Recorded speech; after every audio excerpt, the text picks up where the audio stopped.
বিএনপির নতুন সরকার গঠনের পর রাজনৈতিক অঙ্গনে সবচেয়ে আলোচিত বিষয়গুলোর একটি হয়ে দাঁড়িয়েছে দলের পরীক্ষিত আন্দোলন সংগ্রামে ঝাঁপিয়ে পড়া এবং দীর্ঘদিনের ত্যাগী নেতাদের ভবিষ্যৎ অবস্থান। বিশেষ করে শামসুজ্জামান দুদু, মোয়াজ্জেম হোসেন আলাল, ডক্টর আসাদুজ্জামান রিপন, আব্দুল কাদির ভূঁইয়া জুয়েল, কাদের গনি চৌধুরী এবং নাসির উদ্দিন অসীম এই নেতাদের ঘিরে প্রশ্ন এখন সবচেয়ে বেশি।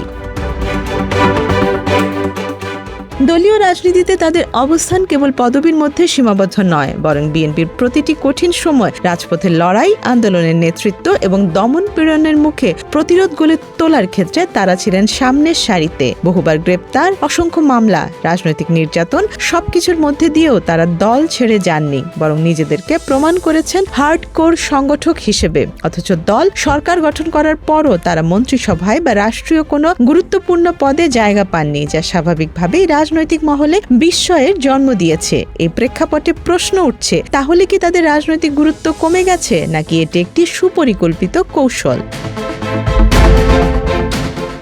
রাজনৈতিক বিশ্লেষকরা বলছেন, তারেক রহমান নেতৃত্বাধীন বিএনপি এবার সরকার গঠনে একটি ভিন্নধর্মী পথ বেছে নিয়েছে। দীর্ঘদিন পর ক্ষমতায় এসে দলটি কেবল পুরনো অভিজ্ঞতার উপর নির্ভর না করে নতুন নেতৃত্বকে সামনে আনার একটি বড় সিদ্ধান্ত নিয়েছে। এর প্রমাণ পাওয়া যায় মন্ত্রিসভার গঠনেই। 50 সদস্যের মন্ত্রিসভায় প্রধানমন্ত্রী সহ 41 জনই প্রথমবারের মতো মন্ত্রী বা প্রতিমন্ত্রী হয়েছেন। অর্থাৎ এটি স্পষ্টভাবে একটি নিউ জেনারেশন ফোকাসড সরকার।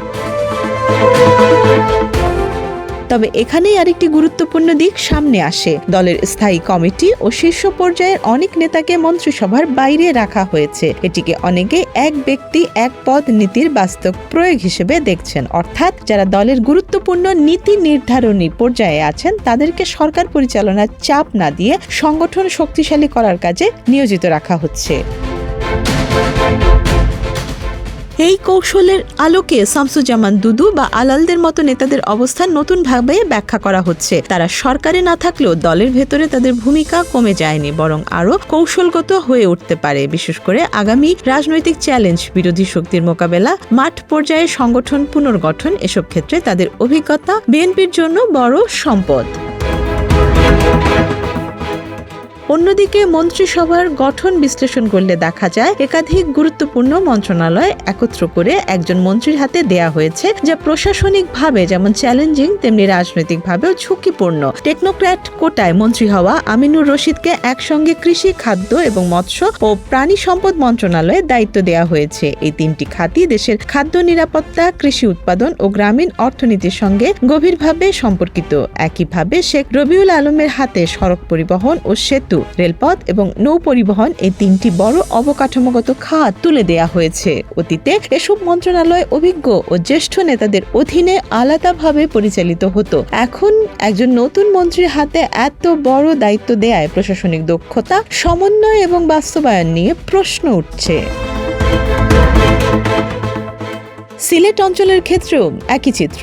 খন্দকার আব্দুল মুক্তাদির এবং আরিফুল হক চৌধুরী দুইজনই প্রথমবারের মতো সদস্য হয়েই পূর্ণ মন্ত্রীর দায়িত্ব পেয়েছেন। মুক্তাদিরের অধীনে শিল্প, বাণিজ্য ও বস্ত্র খাত দেয়া হয়েছে, যা দেশের অর্থনীতির অন্যতম চালিকা শক্তি। অন্যদিকে আরিফুল হক চৌধুরীর অতীত প্রশাসনিক অভিজ্ঞতা থাকলেও জাতীয় পর্যায়ে এটি তার প্রথম বড় দায়িত্ব। এখানে একটি গুরুত্বপূর্ণ প্রশ্ন সামনে আসে, অভিজ্ঞদের বাদ দিয়ে নতুনদের উপর এত বড় দায়িত্ব দেওয়ার সিদ্ধান্ত কতটা কার্যকর হবে? সরকার ঘনিষ্ঠ সূত্রগুলো বলছে প্রতিমন্ত্রীদের মাধ্যমে কাজ ভাগ করে দিয়ে সমন্বয় করা হবে, কিন্তু বাস্তবে বাংলাদেশের প্রশাসনিক কাঠামোতে একাধিক মন্ত্রণালয় একত্রে পরিচালনা করা সবসময়ই চ্যালেঞ্জিং। ফলে সিদ্ধান্ত গ্রহণে বিলম্ব, নীতিগত দ্বন্দ্ব বা বাস্তবায়নে জটিলতা তৈরি হওয়ায় আশঙ্কা উড়িয়ে দেওয়া যায় না। এই বাস্তবতায় আবার ফিরে আসে দুদু, আলাল, রিপনদের প্রসঙ্গ। তারা প্রকাশ্যে কিছু না বললেও তাদের নীরবতা অনেক কিছুই ইঙ্গিত করছে বলে মনে করছেন পর্যবেক্ষকরা। দলীয় আনুগত্যের কারণে তারা আপাতত কোনো বিতর্কে জড়াতে চান না। তবে ভবিষ্যতে যদি তাদের ভূমিকা আরও সীমিত হয়ে যায়, তাহলে দলীয় অভ্যন্তরে অসন্তোষ তৈরি হওয়ার সম্ভাবনাও রয়েছে। তবে অন্য একটি ব্যাখ্যাও আছে। বিএনপি হয়তো দীর্ঘমেয়াদে একটি দ্বিমুখী কৌশল নিয়েছে। একদিকে সরকার পরিচালনায় নতুন ও তরুণ নেতৃত্বকে সুযোগ দেয়া, অন্যদিকে অভিজ্ঞ ও পরীক্ষিত নেতাদের সংগঠন ও রাজনৈতিক কৌশল নির্ধারণে ব্যবহার করা। এতে করে সরকার ও দল দুই ক্ষেত্রেই আলাদা আলাদা শক্তি তৈরি করা সম্ভব হতে পারে। সব শেষে বলা যায়, বিএনপির এই নতুন অধ্যায় শুধু একটি মন্ত্রিসভা গঠনের মধ্যেই সীমাবদ্ধ নয়, বরং এটি দলটির ভবিষ্যৎ রাজনৈতিক রূপরেখার একটি ইঙ্গিত। শামসুজ্জামান দুদু, আলাল রিপন, গণিদের মতো নেতারা যখন সরকারে না থাকলেও তারা রাজনীতির বাইরে নন, বরং তারা এমন এক অবস্থানে আছেন যেখান থেকে দলের ভবিষ্যৎ দিক নির্দেশনায় বড় ভূমিকা রাখার সুযোগ রয়েছে। এখন মূল প্রশ্ন একটাই, এই নতুন বনাম অভিজ্ঞ সমীকরণে শেষ পর্যন্ত কে কতটা প্রভাব বিস্তার করে এবং তা দেশের রাজনীতিতে কি ধরনের প্রভাব ফেলে। Desk report, Dhaka express.